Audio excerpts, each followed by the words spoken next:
Welcome back, Braves country, to the fourth episode of Bloopers Brigade. I'm Chase Earle, and as always, I'm joined by my co-host, Jake Gordon.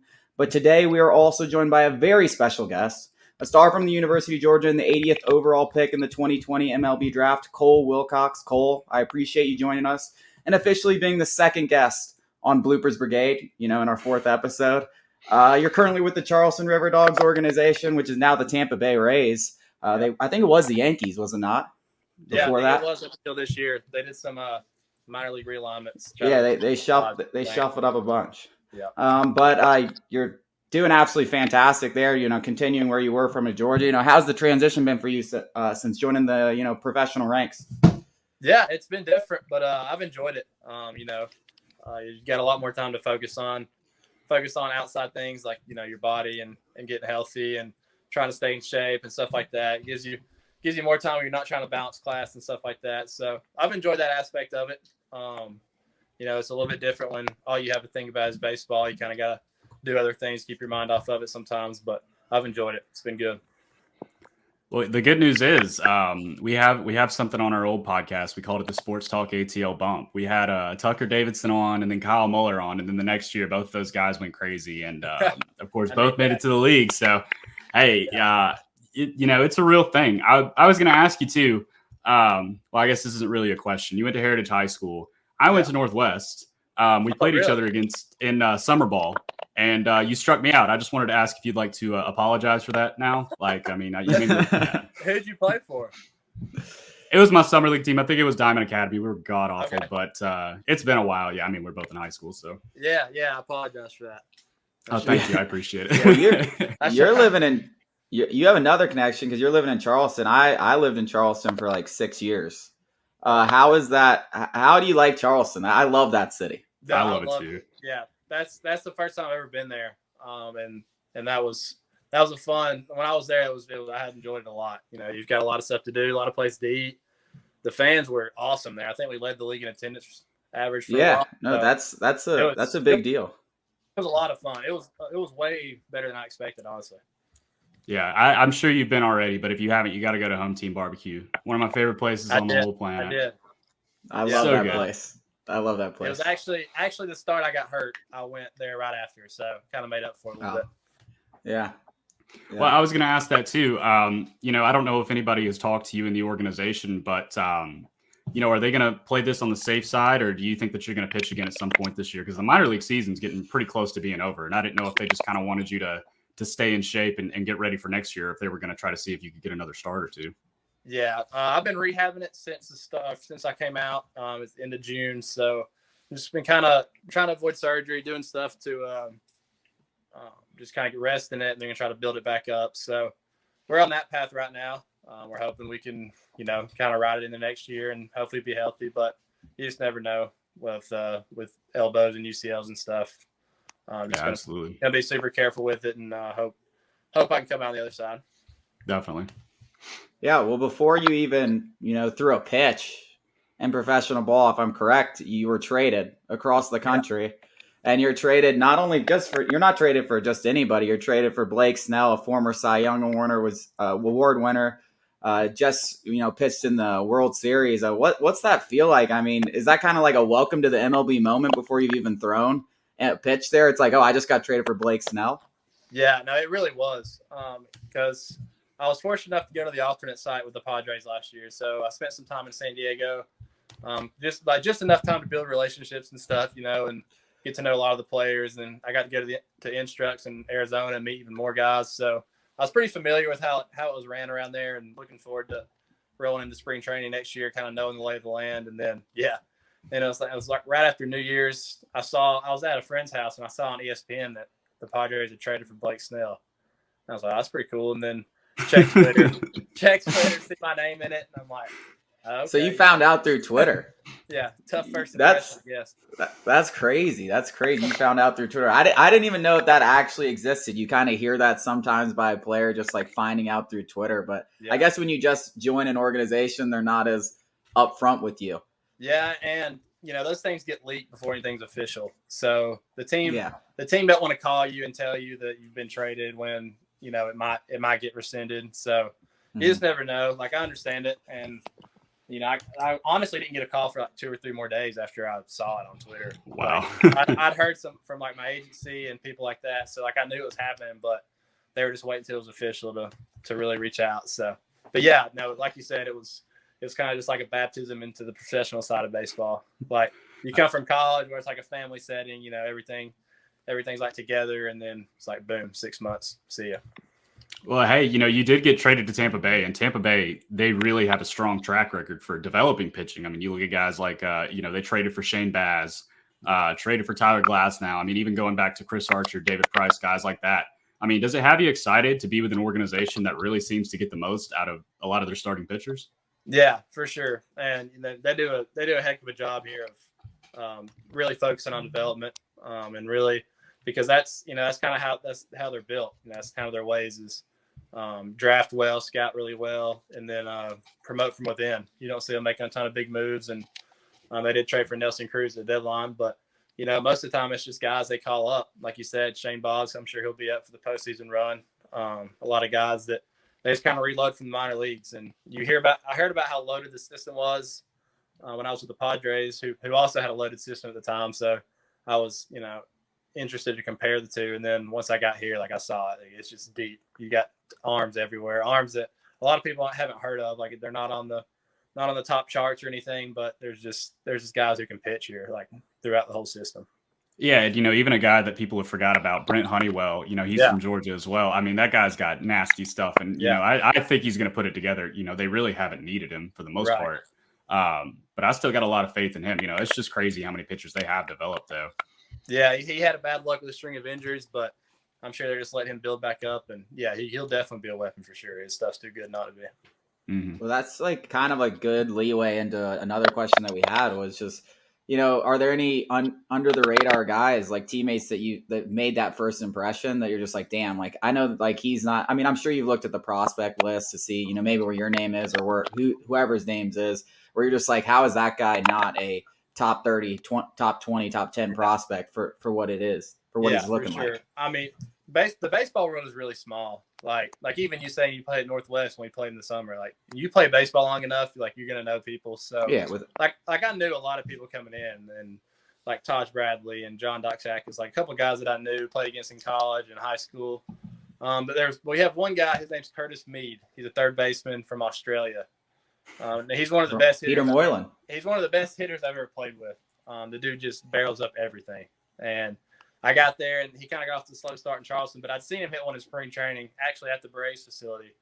And I think it was registered at like 450 plus, like in a spring training game, like exit velo, like 112. And I was like, Lord have mercy, who's this dude?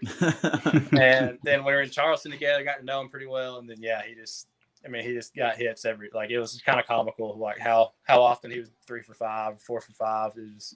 And then he got moved up Bowling Green. He's hitting well there. But yeah, I think he's finally getting some recognition just because it's probably his first full season in the States. But yeah, he's a guy he's a big league hitter for sure. Oh, like it. Yeah, it's nice too. I mean, obviously being from Georgia, you got Charleston, Bowling Green. I think it's still Montgomery and Durham, right? Yeah. I mean, so you'll be pretty local. Yeah, exactly. That was definitely a plus of being traded here. Mm-hmm. Yeah, well, we can get to the good stuff now. The less boring questions. We can talk about. I mean, obviously, you're a Georgia fan. We got a big game this week. Yeah, Georgia and Clemson. How do you see? Jake's a Georgia. I went to LSU, so I have no dog in the fight. So I'll let you guys discuss and give me the reason why I should put a little money on Georgia +3 this week.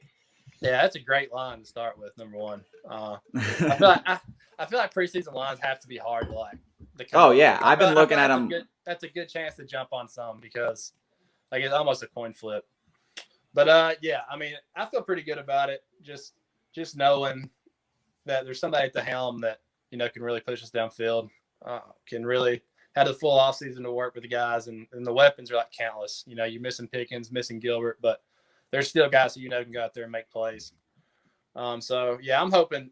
And I don't think he can be put on his heels, really. Like the way he talks, the way he plays, I don't think there's anything Clemson can throw at him that'll put him on his heels. And that's kind of what I'm hoping we do to DJ. I'm hoping that probably put some pressure early. I know he played a couple of games last year, but hopefully we can put some pressure on him early, make him get on his heels a little bit, try to do too much in a big game, and I think that's where we have the advantage. I remember Dabo said something this week about who was starting at center, and he was like, "We'll figure it out, or we'll send somebody out there and figure it out from there." And I'm like, they said two. They're going to start. Yeah, two. you got Jalen Carter and Jordan Davis up the middle. Right. I mean, that's a good opportunity to get some interior pressure. And I said from the beginning, I think Georgia, I think they can win a lot of ways, but I think the best way to win, I think if they can get a non-offensive touchdown, special teams, kick return, something like that, I think that'll be a big help for them. But I'm confident. Apparently, Tyke Smith and Darnell Washington may be ready, and that would be so huge. That would be huge. Maybe we'll get a Darian Kendrick revenge game, and he'll get an interception. That would be sick. That's what I was talking to Buddy about the other day, and I was like, we need a defensive touchdown or something, like you said. I was like, maybe a DK pick six, and that would get the party rolling quick. Yeah. But yeah, the center news was like, it kind of stopped me for a minute, because it's like that's like your leader on offense other than the quarterback, and especially on O-line. You don't want giving out calls and stuff. Trying to figure out Jordan Davis, because that's probably not a puzzle you're going to fix. Well, speaking of Athens, I want to know, what's your favorite bar in Athens? I like Generals. I thought you were going to say that. Yeah. I don't know. I feel like Jens is like a baseball player. Yeah. I like to hang out. They got the pool table, and it's not always just so loud in there where you can just, get a group of guys. Dude, I haven't been to Athens since I was in college. I need to go back. Yeah, because I love that place. Unfortunately, I wasn't smart enough to get in the University of Georgia, so it was like an easy pick to just go to another good school, LSU. Yeah, no, I've always wanted to go to LSU. Next time Georgia plays there, I'll definitely go. But yeah, that's a problem. They never play. They play like once every 10 years at each other's stadiums. Last time they played, we were during fall ball, so we couldn't go. But yeah, next time they go to Death Valley, I have to do it. I've always said I wanted to go there. We'll all go together, but you just have to promise not to strangle Chase if they do win, because he's just going to be so annoying about it. Yeah, I can do that. I can show some respect. I mean, I you never know. One too many drinks, you just say a little too much. But anyways, it's a little Baton Rouge in me. But following up on that, I guess I love Kirby Smart. I think Kirby Smart's great. Obviously, people give him the Rick comparison a lot, but I think Kirby Smart is going to go beyond that. What do you think Kirby Smart can get it done? Do you think he can bring a national championship? And he's going to have to do it soon, because when Texas and Oklahoma get here, that competition is going to heat up a lot.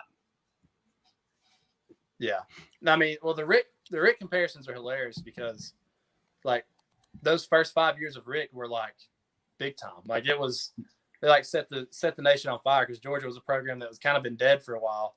Rick comes in and just like explodes, and so like the comparisons are funny because they think it's a knock, but really it's good that Rick, his last couple of years they weren't as great, but like those first 5 years were big time for Georgia. Like it kind of put the program back on the map. So, but yeah, I'm with you. I love Kirby. People give him a lot of flack. Number one for the offensive side of the ball, which he's a defensive mind, and we always have the best defense in the country. So, I mean, I think the only thing that's held him up so far is like offensive hires, and I think getting Todd Monken in there was the best thing he could do. Just let him have control of the offense. I like Jim Chaney. I like the style of offense that he runs, but in modern day football, is never going to get you over the hump. Yeah, definitely. And I guess too, I mean, I wanted to ask you about this too. The Hawks just made an incredible playoff run.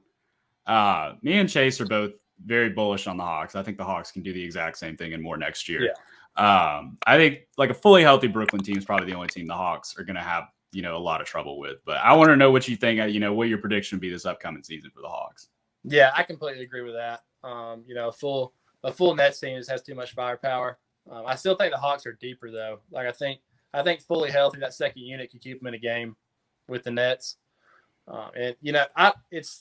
You say that too, and we don't even know what like Cam Reddish and DeAndre Hunter can do yet. Like they're coming back. If we can get a full healthy season out of them, I think the Hawks can compete with anyone.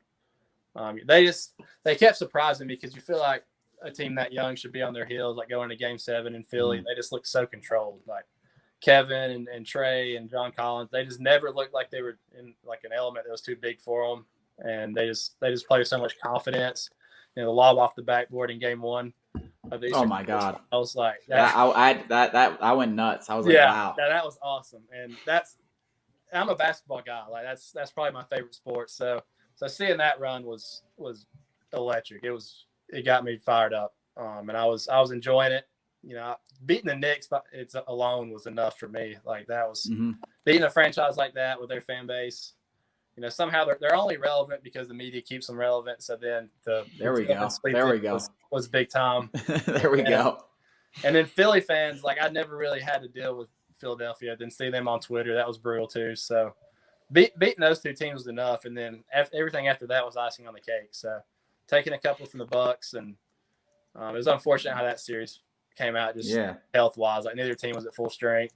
You'd like to see it run it back, but yeah, that run was enough to keep me satisfied and fired up going into next year. Absolutely. Yeah, that was up there with the best runs. I mean, as especially if you're an all Atlanta fan.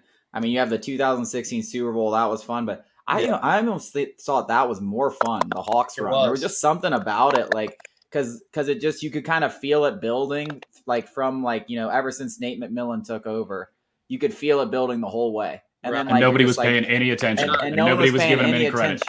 And it was like, dude, that's what I was talking, because they just have Hawks on their jersey, so naturally you're going to look over them.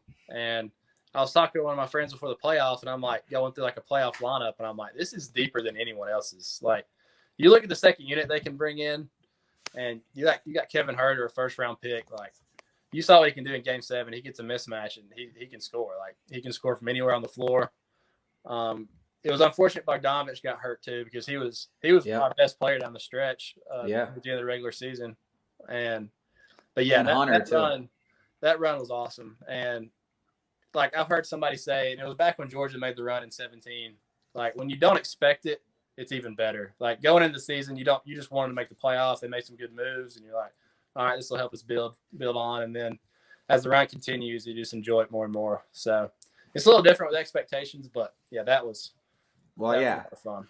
I don't want to brag or anything, but like when LSU had their run with Joe Burrow, like it was like no one knew. But seriously, nobody knew that was coming. I didn't think that was coming. I had no that run. That was one of the I had no idea teams that I didn't pull for that I've ever watched. Honestly, yeah, it was weird. I mean, I had just graduated, but my brother was still in school. He went to LSU, and and I was at a lot of the games, and it was a different feeling, like in college football. It's hard to explain. When they came out at Texas, it was kind of like, all right, this team's legit, and then they just kept doing it, and then confidence was just growing. By the end of it, it was like, well, they're not going to lose. Yeah. I remember that line too for the national championship. I think Clemson -3 or something, LSU -3. It was like a 3. Yeah, it was a close game. Yeah. It started out a little slow, but by the end of it was a blowout. Mm-hmm. After I saw what they did to Oklahoma, man, I was like, I'm taking LSU anything for the rest of the season. That was an ass kicking. Oklahoma's best chance was when Baker was there. That offense was loaded. I was at that game. You forget how good that offense was. I was at that Georgia-Oklahoma game. That's sick. That's easily. I would call that the best college football game in history. I'd take it over the 2006 Rose Bowl with Vince Young and USC. It was unbelievable. Just the way it all unfolded. Where my favorite part about that game was in the first half. It was kind of like we were playing to their strengths a little bit. We were dropping Roquan in coverage, and then it was like in the second. It was like going into the second half. Kirby was like, "All right, boys, go get him," and Roquan just lived in their backfield. He's probably one of my favorite Georgia players just because of how he anchored a defense, and he was everywhere, all over the field. Yeah. It's always, Alabama's always had it for years too. Obviously, they're the blueprint for success, but it feels like, Reuben Foster, Reggie Ragland, whoever, they always got that dominant middle linebacker who just knows what's going on at all times. It helps so much. Just his sideline to sideline coverage just took away so many parts of other teams' games where I remember we were playing Georgia Tech, and it was like they couldn't do anything because he just single-handedly stopped the option. Yeah. Yeah, well, I guess the last thing before we can let you get out of here, and we're talking about the worst of the Atlanta teams now, the Falcons. They start off in 2 weeks, and I've gotten to the point where I've pretty much given up on them, and the season hasn't even started yet. Yeah. I feel like the Falcons, they're always good when nobody thinks they're going to be good. That's kind of how Auburn is too. True. So. I remember as soon as the Hawks run was done, I was texting somebody and I was like, well, at least we have the Falcons to look forward to. But, they have some pieces. Like you look at the defense, that like on paper, you look on paper and there's some guys you're like, but there's a core there that you can build around. You just like, I think that's the thing going into this year. You just want to see those guys play well. You want to see Terrell improve. You want to see Foy and Grady Jarrett kind of improve and just get those core pieces and then, live to fight another day through the draft. But, you never know with the new system.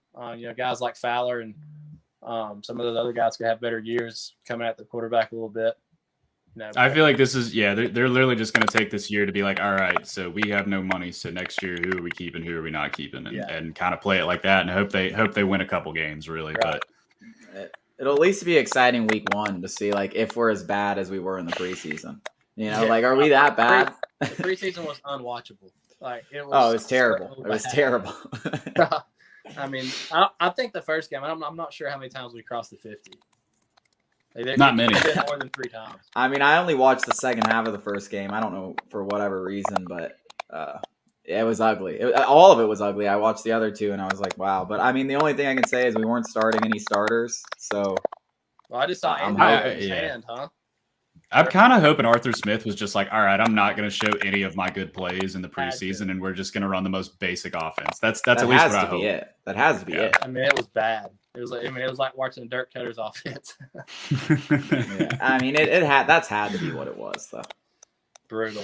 But yeah, it is going to be weird seeing them take the field out Julio. That's going to hurt a little bit. Yeah. I think that's well. Then the Kyle Pitts era starts. So yeah, that's true. His one play, you're just as excited. That'd be crazy. That one play. That one play set Twitter on fire, though. Yeah. Absolutely. No, all right, Cole. Yes. Hey, man, we appreciate you joining us for real, man. We'll probably have you back on sometime, maybe after the season's over. Hopefully, like I said, man, just stay getting back healthy. We're excited to watch you next year. And don't remember the Sports Talk ATL bump. So when you get a Cy Young in a couple years, I expect a nice yeah, man. Shout us out. Yeah, I'll remember. All right, sure. All right thank you, man. The help I can get. All right, guys. Thank you. All right. So and now I guess to talk about the Braves. Yeah, we get to talk about Cole's the Braves. A great guy. Cole, thank you so much for coming on. Second guess, man. We're getting better and better. Well, no offense to Gary, it wasn't like that wasn't a shot at Gary Sheffield. But no, I mean, we lost both of those games, so no, he's banned. That is true, but he even said we'd win one of them. So he's just bad at predicting things. That's what I got out of it. Aren't we he's all? Just bad. Yeah. Well, thank you, Cole, for coming on. We'll talk about the Braves. Obviously, like we just said, against the Yankees, 2 losses. Both of those were pretty winnable games. I went to both of them. The first one was kind of boring. Couldn't get any offense going. The second one, I mean, one thing you notice, though, is that Yankees bullpen. Talk about and playing the Dodgers this right now, currently. Those bullpens are just unbelievable. Like, it's so hard to score on them when they get a lead. So that's just so critical, like, in those situations. Obviously, we're not going to have to play those guys, unless we reach the NLCS or the World Series. But, I mean, those bullpens are just – they're on another level. Yeah, absolutely. And, it's one of those things, too, where we saw 2 of, New York's best starters, even though he doesn't like Andrew Heaney. He had a pretty good outing. That was the second one in a row.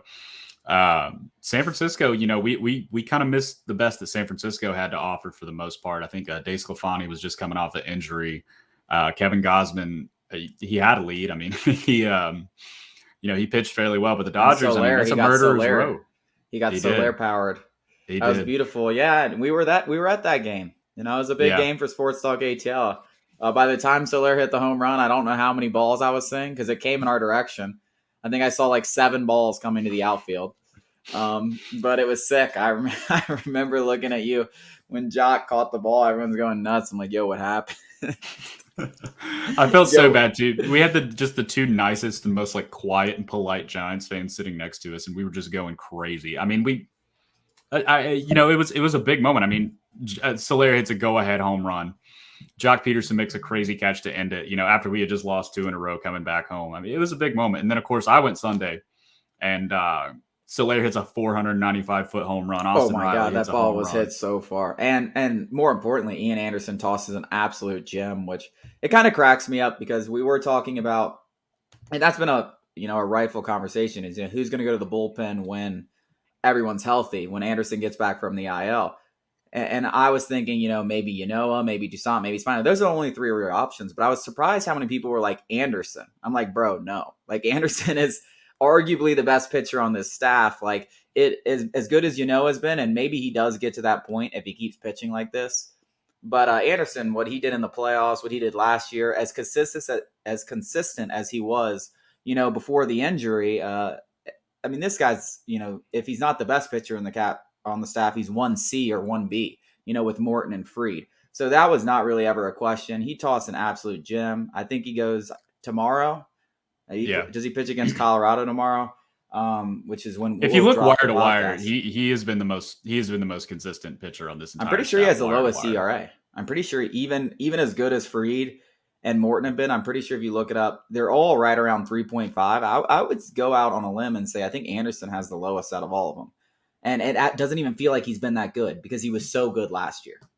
Yeah, absolutely. And, he came on late last year and, we got a couple good outings. We're like, oh, yeah, this kid, he had a nice finish to the year. And then he comes into the postseason and pitches so well.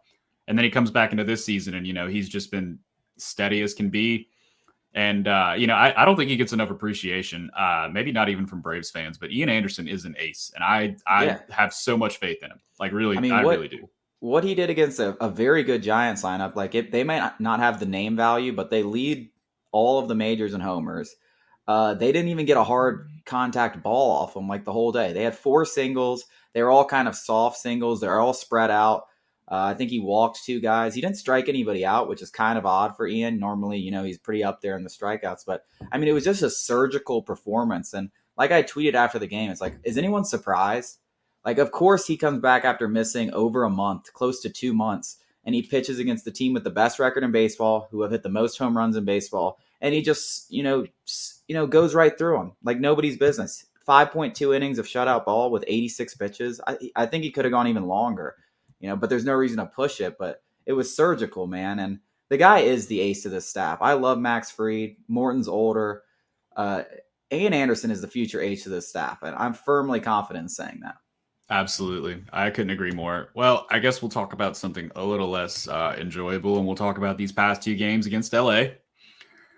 Yeah, not great. Drew Smiley, obviously. I don't know if you've been staying up for him. I kind of like the late night games because it just gives me something to do, like to get a little work done late at night. I always stay up late anyways, so it doesn't really bother me, especially against the Dodgers, a team that I hate, so I get pumped for these series.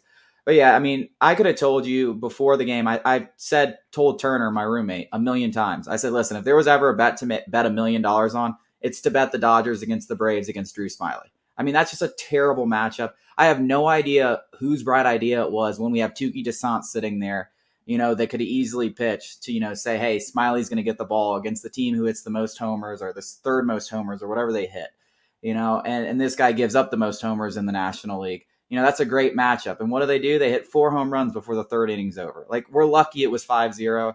The bullpen actually pitches great once he leaves. But, how often do you spot the Dodgers 5 runs and win a game? Probably 1 out of 100. Yeah.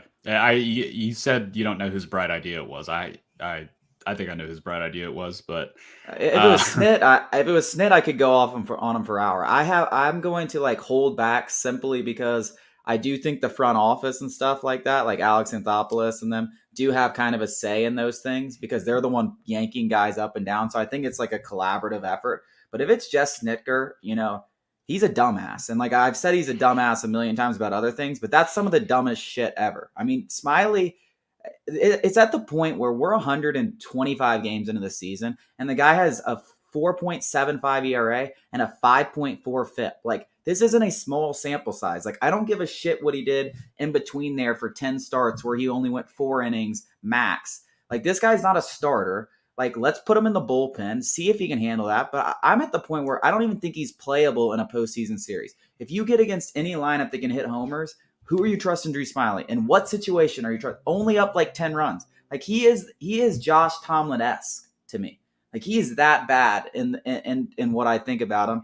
And it's, not nothing personal, obvious, but the guy just can't play. He's a scrub. He's a scrub. I'm just being honest. I will say, last night too, I thought it was very funny.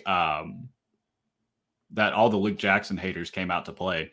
And I was like, that was the second. So today is September 1st when we're recording this. Before the one run that he gave up last night when the offense only scored 2, which Ozzie got hurt. There's a lot of stuff playing. That was his second run of the month. He had like a 0.77 ERA before that. And everybody's like, oh, just can't trust Luke Jackson. Luke Jackson, he just always messing up. Just stop, please. Yeah.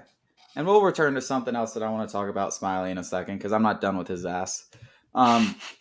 But I agree with you. I actually got a text from my brother, who's a big Braves fan, and he was just like, bullpen sucks. We'll never be able to beat the Dodgers, blah, blah, blah. And I was like, LOL, like, it wasn't that bad, man. We did have 2 walks, which ended up in runs, which you can't do that in the bullpen, but they're going to happen from time to time. And the Dodgers are going to make the most of your mistakes because that lineup is unbelievable. And they did a good job. It was just kind of one of those things. They made the most of their very limited mistakes that they were given. So I wasn't too pissed. I mean, I throw the Smiley start out because you were never going to win that game. I think the Braves should have won last night, but, the bullpen had, just a couple of mistakes. It wasn't anything egregious. And, yeah, like you said, the Matzek haters, he started saying Matzek sucks. And I'm like, Matzek hasn't given up a run in 20 appearances. Like, he should be our closer. Like, what are you talking about? But I was disappointed, I will say, as good as Luke Jackson's been, and I agree with you, like, I still don't think he's the guy that you put in those situations. I would have much rather seen Richard Rodriguez pitch that inning. I kind of understand. I don't understand what is his role. Like, I know we put him in these random high leverage situations, but I guess they weren't going to pitch him last night at all, even after warming him up for the 6th for 1 out. It was weird. My only thing with Richard Rodriguez is he's like a pure fastball guy, and the Dodgers, they can hit fastballs all day, but he's been good. And I mean, he's made guys swing and miss. And, I guess I can understand that rationale to it. But Luke Jackson, he's earned the opportunities. I'm not one of those people, which there are still plenty of, that sees Luke Jackson come in and be, oh, game's over. Like, no, he's been good, obviously, but like you said, he's a guy that's prone to give up a leadoff walk, maybe a leadoff double, and then work out of it. And that's just something that the Dodgers are going to take advantage of that a lot of other teams won't. Yeah, but is he Richard Rodriguez? Like, I mean, honestly, I get how good he's been, but we know who Luke Jackson is. And I've been high on Luke Jackson for a while, even when he was bad last year. I was always like, hey, he'll work it out. But still, I don't think he's a setup man. I think he's a 6th inning guy, maybe a low leverage 7th inning guy, things like that. I don't think he's your setup man. I think that's why you got Richard Rodriguez. So I was very puzzled, especially because they had him warming up, when there were 2 outs in the 6th, when Charlie Morton finished the 6th inning. They had Rodriguez warming up in case, another batter came to plate. And then they sit him down and they bring Luke Jackson in for the 7th. So I am just like, I'm kind of confused at what Richard Rodriguez's role is. Some people think we're talking about closer, man. Is he even a setup man to Bryant Sticker? Like, what is he? I agree with that. There's a lot of times too where we'll be behind and he'll start pitching in like the 6th inning. And I'm just like, we're just like, setting up for a non-competitive rest of the game. Is he like, what is he? Is he a low leverage guy to you? I mean, I honestly think I wouldn't be surprised. And I'm actually fairly confident in saying now, after what I've seen, I think AJ Minter is going to get more high leverage situations down the stretch than Richard Rodriguez. And like, how does that happen? The guy has like a 1 ERA. He's given up like 1 run since he's been in a Braves uniform. So I that did perplex me because I'm just confused at what he is. Some people are talking about him being a closer. I'm just asking if he can be the setup man, if he can pitch in a big 7th inning, when we need him, like against a team like the Dodgers instead of Luke Jackson. So I was a little confused by that. Yeah, I couldn't agree more. But that's we could talk about bullpen decisions and who needs to be pitching where. That we could take up a 2.5 hour show talking about that. No, so and instead we can talk about the final spot in the rotation, because this is where I go back to Drew Smiley and say that guy cannot make another start this year. I'm sorry, I've seen enough. At the very most, he's a bullpen arm, a low leverage bullpen arm on this team. You've given him 6 months to prove himself. Even when he was pitching good, he couldn't make it 5 innings. He gives up way too many home runs. He's not as good as we thought he'd be. Let's just call a spade a spade. Cut your losses. I get you paid him $11 million, but there's no reason. I mean, especially as well as Tuki Toussaint has pitched. I can't emphasize that enough. Like, outside of one, I didn't do the math, But if you take out his one outing against Milwaukee, where he gave up 7 runs in 3.1 Oh yeah, no, innings, he's his ERA is like a 2. He's never given up more than 2 runs at over 5 innings in like every other start. He hasn't, and I'm pretty sure if you do the math, it's probably like he has like a 2 ERA, or maybe even less than that. And like, I just don't even know what is the thought process here. There's an obvious answer, and Touki Toussaint is it. And now we're at the point where we're only 2.5 games up at the time of this video. We might be 1.5 tomorrow, but you can't fuck around anymore. It's time. It's the nitty gritty. Like, I don't need to we're not preparing for the playoffs. We're trying to get to the playoffs. I need our 5 best starters in there. Touki Toussaint is obviously one of the 5. Drew Smyly obviously isn't. I don't need to see him start again. And there really isn't. I don't think there's an excuse for it. I'll be pissed off about it. And we can blame Brian Snicker. We can blame the front office. But if that happens again, that's just a shit decision. There's no ifs, ands, or buts about it. Yeah, and you look at Touki and you say, oh well, he got lit up by the Brewers, and I'm like, okay, well, the Brewers are one of probably the 3 best teams in all of baseball. Yes, absolutely. And Tuki's not a guy who's going to get a start in the playoffs, more than likely. And even if he does, I'd take him over Smyly at that point anyways. But he's a guy for the rest of the season that I think he gives you a better chance to win.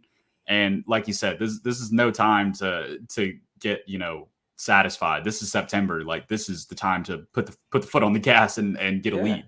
And we thought, we were 5 games up, or maybe even 5.5. Just we blinked and now it's 2.5. Yeah, it's blinked in the 2.5. And guess what? If you think about 2 weeks before that, we blinked and we were 4 games back, and then we were 5 games up. It goes like that, especially when you're playing good teams like the Dodgers. You can't control the schedule. We know the Phillies have the easiest schedule remaining in the MLB. Ours eases up after we play the Dodgers, but still, this is going to be a tight race. It's gotten to that point where there's no really way of denying it. It's probably going to be a tight race, and you got to pitch your best guys. And Drew Smyly, I'm sorry. He threw, I think in the first 3 innings, he threw 8 fastballs or something like that. Or like 8 fastballs were hit off of him. And 7 out of 8 of them were like over 95, whatever a high exit velocity is. It was ridiculous. And like 4 ended up in the seats, like as home runs. Like, the guy can't get a fastball over the plate. If you can't throw a fastball, if they're just going to hammer it, like, there's no way you can be a starting pitcher. He cannot pitch against Colorado in Denver, because the best team in baseball, the Colorado Rockies at home, they're also the worst team in baseball when they play on the road. But the Rockies are a very good team at home. And you don't think they're going to do the same thing to his fastball? And that's just a non-competitive game that we would waste, I think, if he went back out there. I think Touki gives you a much better chance. It's probably not going to happen. Well, they said Bowman did say they're going to try to give their starters rest and run a 6-man rotation. And I think they said Tuki's probably going to start in Colorado. That was before the Smyly game. And I don't know how that doesn't happen after the Smyly game. So I think it will happen, but I also just I don't want to hear this is for an extra day of rest for Drew Smyly. No, it's for him to go get his ass in the bullpen and not pitch unless we're up 10. That's what I want to hear. I mean, you can cut Josh Tomlin and let Drew Smyly have his role. All right, Anderson, Fried, Morton, Touki. There's your 5. Smiley's your long relief guy. He can come in and mop up. And other than that, I like who we got. And, if you talk about... That's a loaded 5-man rotation. That is one of the best in baseball. Yeah, I know. And if you talk about DFAing Josh Tomlin, which I can already tell you won't happen, you could even bring up a Kyle Muller. He's on the IL now. Even after that, it won't happen. You can bring up a Kyle Muller, somebody like that. And, we'll get to September call-ups here in a second. But I just don't understand that. We've preached this all year. Get the best 13, well, I guess 14 now. Get the best 14 guys, starter, reliever, closer, ball boy at the stadium. The best 14 arms that you have need to be pitching right now. Especially at this point. Yeah, there's no excuse. You got a 2.5 game lead. The Phillies are rolling. They have an easy schedule. This is a playoff race. This is a pennant race. Like, let's get going. So hopefully that changes. As you mentioned, it is September 1st. We had some expanded rosters. Not the guys that I think we thought. As you mentioned, Kyle Muller. We'll get to him in a second. But we get Jacob Webb and Orlando Arcia. Arcia's had a good year in Gwinnett. I kind of thought it'd be him or Camargo with the Ozzie Albies injury, but it makes sense to go with Arcia simply just because, hey, man, we've given Camargo chances for 3 years. Eventually, you get tired of it. Like, it's just like, it's not worth seeing. If there's a tie, which it kind of was with him and Arcia, if you look at their stats, they're very similar. Yeah, very in similar. AAA.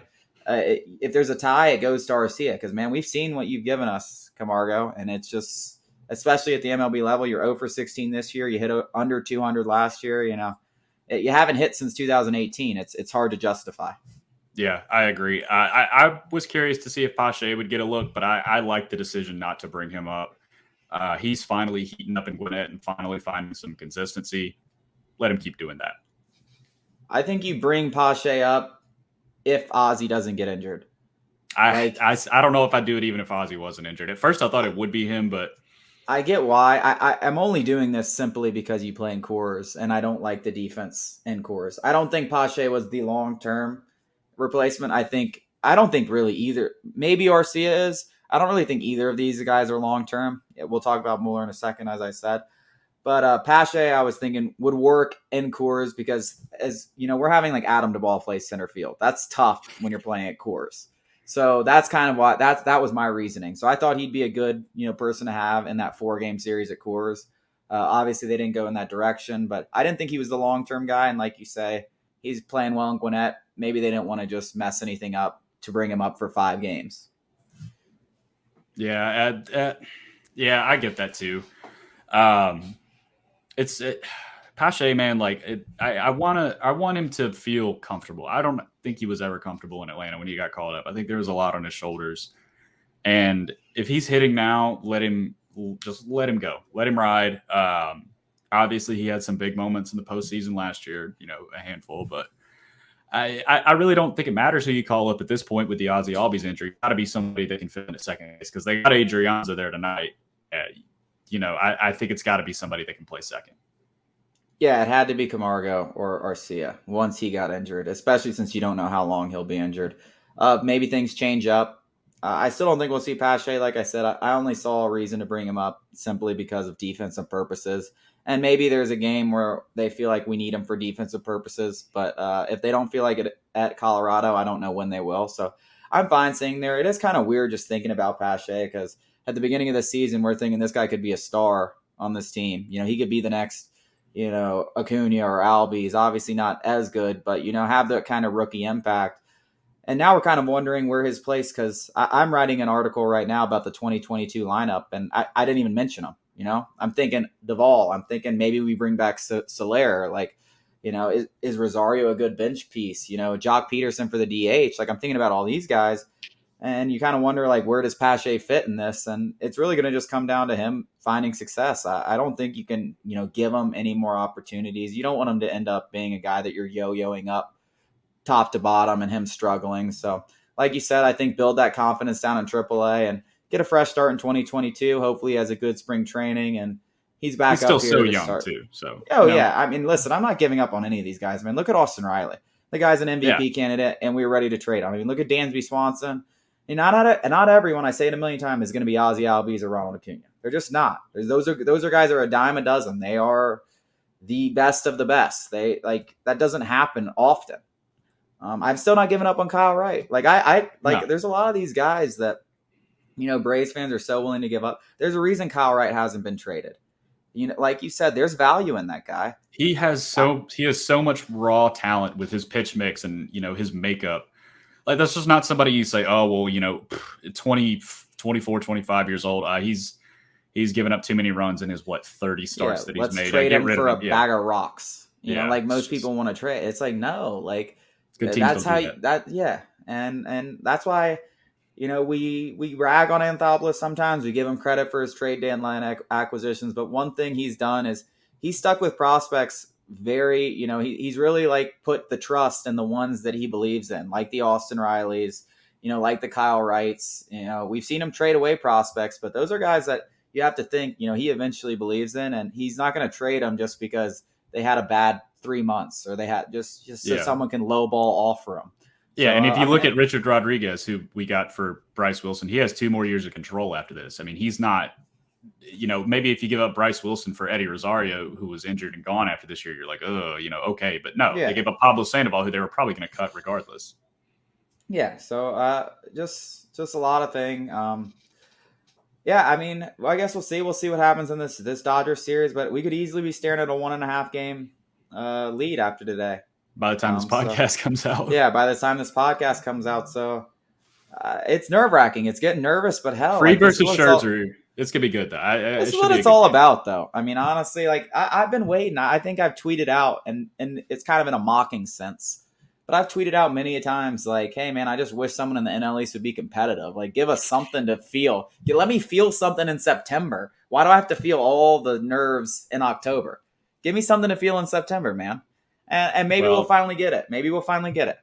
The fact that Philly gets to play Washington, Miami, Arizona. Shit, they suck, dude. They suck. But hey, bring it. They suck, but bring it. Bring it. Yeah. They suck. All right, well, that pretty much wraps it up for this episode of Bloopers Brigade. Thanks again, Cole Wilcox. We'll I'm sure we'll be seeing him again. But yeah, wraps it up for the 4th episode. Thank you for joining us.